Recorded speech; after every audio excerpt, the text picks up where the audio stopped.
বিএনপির কেন্দ্রীয় কার্যনির্বাহী কমিটির সদস্য মোবাশ্বের আলম ভূঁইয়া বলেছেন, পিআর কি সেটা বুঝি না, তবে এটি যে ষড়যন্ত্র সেটি ঠিকই বুঝি। যেন একটি নাম দিয়েছে পিআর।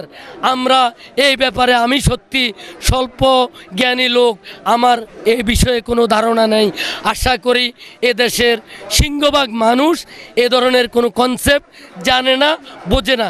তবে এইটুকু সবাই সচেতন যে এটা একটা ষড়যন্ত্রের সূত্র, এই সূত্র আমরা মানি না। তিনি আরো বলেন, আমরা দেখছি জামাত ও এনসিপি মিলে নির্বাচন বানচালের চেষ্টা করছে। এসব করে কোনো লাভ হবে না। বিএনপি আগের তুলনায় অনেক সংগঠিত ও শক্তিশালী। যে এখনো জাতীয় আন্তর্জাতিকভাবে ষড়যন্ত্র চলছে, এই ষড়যন্ত্র মোকাবেলার জন্য জাতীয়ভাবে একটি নির্বাচনী রোডম্যাপ ঘোষণা করেছে। জাতি সেই নির্বাচনী ট্রেনে যাত্রী হিসাবে উঠেছে, কিন্তু একটি চক্র স্বাধীনতা বিরোধী এবং তাদের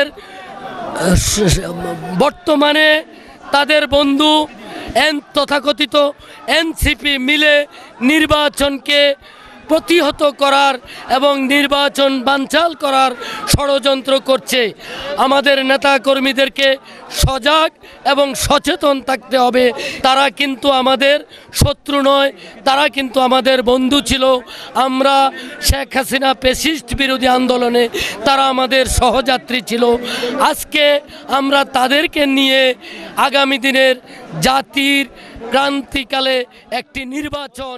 বৃহস্পতিবার কুমিল্লার নাঙ্গলকোট উপজেলায় বিএনপির প্রতিষ্ঠা বার্ষিকী উপলক্ষে বর্ণাঢ্য মিছিলে অংশ নিয়ে সাংবাদিকদের সাথে মতবিনিময়কালে এসব কথা বলেন তিনি। মোবাশ্বের আলম ভূঁইয়া বলেন, নির্বাচনের মনোনয়ন আসার আগেই সবাই বেগম খালেদা জিয়া ও তারেক রহমানের লোক, সবাই ধানের শীষের লোক। যত গ্রুপিং করার করেন, তবে সবাইকে বলবো যেন ধানের শীষেই ভোট চান। গ্রুপিং করে কোমরা মার্কা নিয়ে নির্বাচন করতে এলে জনগণ তখন ভোট দেবে না। এর আগে বিএনপির প্রতিষ্ঠা বার্ষিকী উপলক্ষে নাঙ্গলকোট হাসান মেমোরিয়াল কলেজ মাঠে সমাবেশ অনুষ্ঠিত হয়।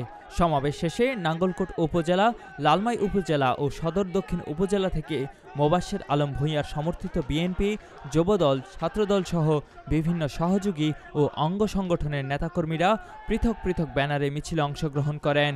এই সময় তারা আসন্ন নির্বাচনে ধানের শীষের প্রতীকে ভোট দিয়ে বিএনপিকে জয়যুক্ত করার জন্য স্লোগান দেন। কুমিল্লার কাগজ, নিউজ ডেস্ক।